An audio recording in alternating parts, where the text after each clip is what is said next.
Last video में हमने देखा था कि इंडिया की सिस्टमैटिक बैंड कैसे बजी थी, ठीक है, कैसे हमको बना दिया था एक्सपोर्टर ऑफ रॉ मटेरियल और importer of finish goods.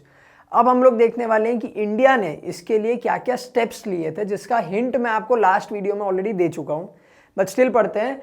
India begins to reindustrialise, ठीक है, इंडिया ने अपने आप को वापस सेट करना कैसे शुरू किया। After the independence the process of rebuilding of economy started. मैंने आपको बताया कि इंडिया जैसे ही इंडिपेंडेंट हुई थी, फिर 1950 में इंडिया में बन गया था planning commission.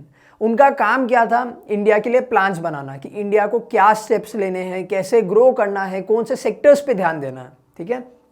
When India started centralise planning, ठीक है, इंडिया ने सेंट्रलाइज प्लानिंग शुरू करी थी, तब क्या हुआ, first 5 year plan was introduced in 1951। मैंने आपको लास्ट वीडियो में भी बताया कि पहला 5 ईयर प्लान कब बना था, 1951 में।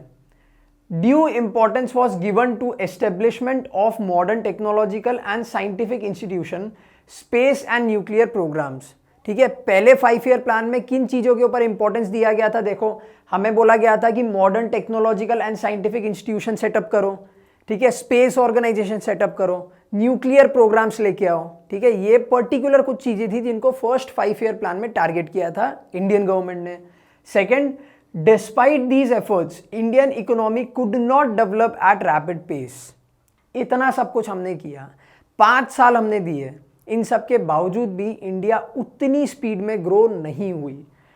Due to lack of capital formation, rise in population, huge expenditure on defence and inadequate infrastructure. क्यों नहीं हुई, कुछ रीजन है। सबसे पहला, बहुत ज़्यादा कैपिटल चाहिए था, इंडिया के पास में उतना कैपिटल नहीं था, ये नेक्स्ट पॉइंट में समझाऊंगा मैं आपको।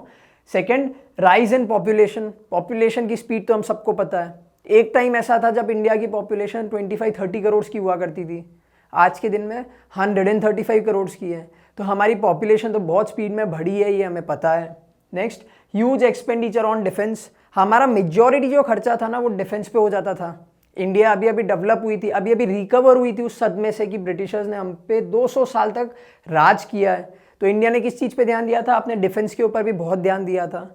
और इनएडुकेट इंफ्रास्ट्रक्चर, सबसे बड़ा प्रॉब्लम इन सब में मैं ये मानता हूँ कि कोई भी इंडस्ट्री या फिर कोई भी सेक्टर को ग्रो होने के लिए या डेवलप होने के लिए प्रॉपर इंफ्रास्ट्रक्चर चाहिए। जैसे कि बेसिक फैसिलिटीज़ की बात करते हैं, प्रॉपर रोड्स हो गए, इलेक्ट्रिसिटी हो गई, वाटर फैसिलिटी हो गई, ये सब भी इंडिया में उतना एडिक्वेट नहीं था। इन सब चीज़ों के कारण क्या हुआ, इंडियन इकोनॉमी, इंडियन गवर्नमेंट ने, सिटीजन्स ने बहुत एफर्ट दिए, बट इंडिया उस स्पीड में ग्रो नहीं हो पा रही थी। फिर क्या हुआ, as a result India relied heavily on borrowing from foreign sources.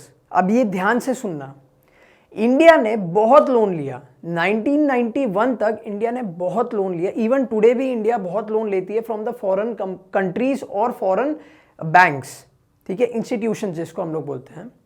1991 इतना खास क्यों गिना जाता है, मैंने आपको लास्ट वीडियो में भी बताया था कि 1991 में आया था new economic policy, that is liberalisation, privatisation and globalisation. But ऐसा क्या हुआ था कि एक दिन अचानक से डॉक्टर मनमोहन सिंह को लगा कि चलो लिबरलाइज कर देते हैं, प्राइवेटाइज कर देते हैं और ग्लोबलाइज कर देते हैं, कुछ तो हुआ होगा। तो ध्यान से सुनना, 1991 में इंडिया के ऊपर इतना बोरोविंग था कि इंडिया अपने आप को 14 डेज भी सस्टेन नहीं कर पाता, ठीक है। इंडिया के पास में सिर्फ इतना कैपिटल बचा था कि इंडिया से 14 डेज अपने आप को सस्टेन कर पाता। इंडिया को लोन लेने की जरूरत पड़ी थी फ्रॉम द वर्ल्ड बैंक और फ्रॉम द फॉरेन सोर्सेज। कितने का लोन लिया था, $7 बिलियन का, $7 बिलियन इन द ईयर 1991, ठीक है। मतलब आज के दिन में भी अमाउंट इतना बड़ा लगता है, तो आज के 30 ईयर्स पहले $7 बिलियन कितना बड़ा अमाउंट रहा होगा, ठीक है। इसके कारण क्या हुआ, IMF था, वर्ल्ड बैंक था, इन सब ने इंडिया को सजेस्ट किया या फिर इनडायरेक्टली आप कह सकते हो कि फोर्स किया कि आपको अपनी इकोनॉमी में कुछ चेंजेस लाने पड़ेंगे। और वो चेंजेस क्या थे, लिबरलाइजेशन, प्राइवेटाइजेशन एंड ग्लोबलाइजेशन। देखो क्या लिखा हुआ है, and finally agreed to economic liberalization in 1991, ठीक है। इंडिया ने अग्री किया था ये बात को, वर्ल्ड बैंक, IMF, इन सब ने इंडिया को फोर्स किया था LPG इंट्रोड्यूस करने के लिए, ठीक है। अब आगे देखो, the Indian economy is one of the fastest growing economies in the world. आज की अगर हम लोग बात करते हैं तो Indian economy one of the fastest growing economies है, ठीक है। हमारे यहाँ पे कितने स्मार्ट सिटीज़ हैं, और सबसे जो अच्छी बात है ना, इंडिया और चाइना दोनों के में पॉपुलेशन बहुत ज़्यादा है, लेकिन चाइना में ओल्ड एज पॉपुलेशन सबसे ज़्यादा है, जबकि इंडिया में यूथ की पॉपुलेशन बहुत अच्छी है।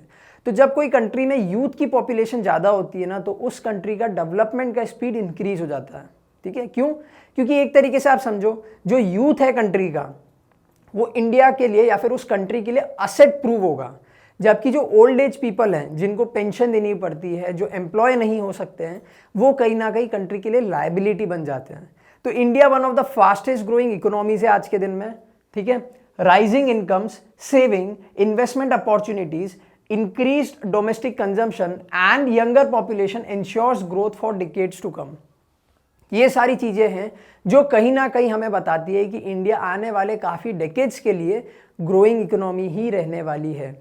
अंडर डेवलप से हम डेवलपिंग कैटेगरी में आए, अब बहुत ही जल्दी अगर सब कुछ अच्छा चलता रहा तो शायद एक दिन हम डेवलप्ड इकोनॉमी में भी काउंट होंगे, ठीक है। आगे क्या लिखा हुआ है? The high growth sectors have been identified which are likely to grow at a rapid pace. बहुत सारे सेक्टर्स इंडिया में ऐसे आइडेंटिफाई हुए हैं जो बहुत स्पीड में ग्रो हो रहे हैं, जैसे कि हेल्थ केयर सेक्टर है एक हमारा, फूड सेक्टर है हमारा, उसके बाद में हमारा फाइनेंशियल सेक्टर भी बहुत स्पीड में ग्रो हो रहा है, ठीक है। तो ये कुछ सेक्टर्स ऐसे हैं जो इंडिया को हेल्प करने वाले हैं ग्रो करने में।